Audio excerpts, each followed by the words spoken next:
ചെമ്മീൻ വേകുന്ന ദിവസങ്ങൾ ഇവിടെ ബിരിയാണി നിർബന്ധം കേട്ടോ. അപ്പോൾ കുറച്ചായി നമ്മൾ ബിരിയാണിയൊക്കെ ഉണ്ടാക്കിയിട്ട് അപ്പോൾ ചെമ്മീൻ കിട്ടിയപ്പോൾ എൻ്റെ കെട്ടിയും പറഞ്ഞ് വേറെ ഒന്നും വേണ്ട ബിരിയാണി മതിയെന്ന്. അപ്പോൾ നമ്മൾ ഉണ്ടാക്കുന്ന രീതിക്കുള്ള ബിരിയാണീൻ്റെ റെസിപ്പി ആട്ടോ ഞാൻ ഇവിടെ കാണിക്കുന്നത്. അപ്പോൾ അതിലേക്കുള്ള റൈസ് ആദ്യം തയ്യാറാക്കി എടുക്കുക. ചൂടായ ഓയിലിലേക്ക് പട്ട, പൂവ്, ഏലക്കായ ഇട്ട് കൊടുക്കുക. പിന്നെ കട്ട് ചെയ്ത് വെച്ച് വലിയ ഉള്ളി ഇട്ടിട്ട് ഉള്ളി ഒരു ഗോൾഡൻ കളറാകുമ്പോൾ നമുക്ക് കൈമ റൈസ് അഥവാ ജീരകശാല റൈസ് ഇട്ടൊന്ന് ചൂടാക്കിയതിന് ശേഷം ചുടുവെള്ളം ഒഴിച്ച് കൊടുക്കുക കേട്ടോ. ഒരു കപ്പ് അരിക്ക് 2 കപ്പ് വെള്ളമാണ് ചേർത്ത് കൊടുക്കേണ്ടത്. പിന്നെ ആവശ്യത്തിനുള്ള ഉപ്പും വേപ്പിൻ്റെ ഇലയൊക്കെ ഇട്ടിട്ട് ഒന്ന് മിക്സ് ചെയ്തതിന് ശേഷം നമുക്ക് മൂടി വെച്ചിട്ട് കുക്ക് ചെയ്തെടുക്കാം. ലാസ്റ്റ് ഇതിലേക്ക് കുറച്ച് നെയ്യും കൂടി ഒഴിച്ച് കൊടുക്കാം കേട്ടോ. അപ്പോൾ നമ്മൾ റൈസൊക്കെ ഇവിടെ റെഡി ആയിക്കണേ. ഇനി നമുക്ക് ബിരിയാണിയിലേക്കുള്ള മസാല തയ്യാറാക്കാം. അപ്പോൾ ആദ്യം തന്നെ നമുക്ക് കുറച്ച് അണ്ടിപ്പരിപ്പ് ചുടുവെള്ളത്തിൽ സോക്ക് ചെയ്യാൻ വെക്കാം. അതും പിന്നെ കുറച്ച് തേങ്ങയും കൂടി ചേർത്തിട്ട് മിക്സിൻ്റെ ജാറിൽ നന്നായിട്ടൊന്ന് അരച്ചെടുക്കണം. ഇനി നമ്മൾ ഒരു കുക്കറിലേക്ക് കട്ട് ചെയ്ത് വെച്ച വലിയ ഉള്ളി, പച്ചമുളക്, തക്കാളി, ആവശ്യത്തിനുള്ള ഉപ്പ് ഇതെല്ലാം കൂടി നന്നായിട്ട് മിക്സ് ചെയ്തതിന് ശേഷം കുക്കറിൽ ഒന്ന് വിസിലടിച്ചെടുക്കാം കേട്ടോ. 4 വിസിൽ മതി. അപ്പോൾ തന്നെ അതൊക്കെ ഒന്ന് കുക്കായി വന്നോളൂ. അങ്ങനെ ആകുമ്പോൾ നമുക്ക് ഒരുപാട് ഇങ്ങനെ ഉള്ളി വഴറ്റേണ്ട ഒന്നും ആവശ്യമില്ല, പെട്ടെന്ന് അങ്ങോട്ട് വഴന്ന് കിട്ടും. പിന്നെ അതേപോലെ ബിരിയാണി വെക്കുമ്പോൾ അതും ഫിഷ് ബിരിയാണി ഒക്കെ വെക്കുമ്പോൾ വെളിച്ചെണ്ണ വെക്കണം കേട്ടോ. അപ്പോൾ നല്ല ടേസ്റ്റാണ്.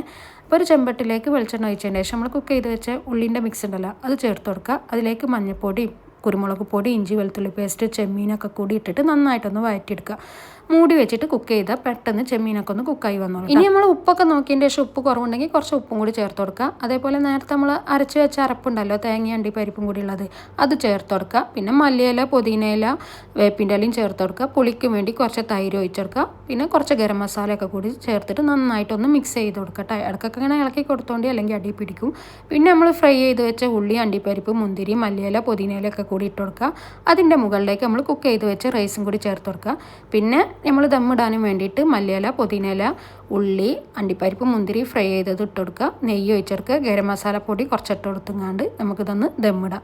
1 മണിക്കൂർ കഴിഞ്ഞതിന് ശേഷം നമ്മൾ ഈ ദമ്മ് അങ്ങോട്ട് പൊട്ടിക്കട്ടോ. ഈ ദമ്മ് ഇങ്ങനെ പൊട്ടിക്കുമ്പോൾ ഒരു സ്മെല്ല് വരാണ്ട് ഒരു രക്ഷയില്ല കേട്ടോ. പിന്നെ ഒട്ടും ടൈം കളഞ്ഞില്ല. കുറച്ച് ബിരിയാണി അങ്ങോട്ട് വിളമ്പി അതിലേക്ക് അച്ചാറും തൈരും ചിക്കൻ പൊരിച്ചതും പപ്പടം ഇതെല്ലാം കൂടി അങ്ങോട്ട് കൂട്ടി കുഴച്ചിട്ട് ഒരു പിടുത്തം അങ്ങോട്ട് പിടിച്ച് അടിപൊളിയായിരുന്നേ. അപ്പോൾ നമ്മളെ വീഡിയോസൊക്കെ നിങ്ങൾക്ക് ഇഷ്ടപ്പെടുകയാണെങ്കിൽ എല്ലാവരും ഒന്ന് സപ്പോർട്ട് ചെയ്യണേ.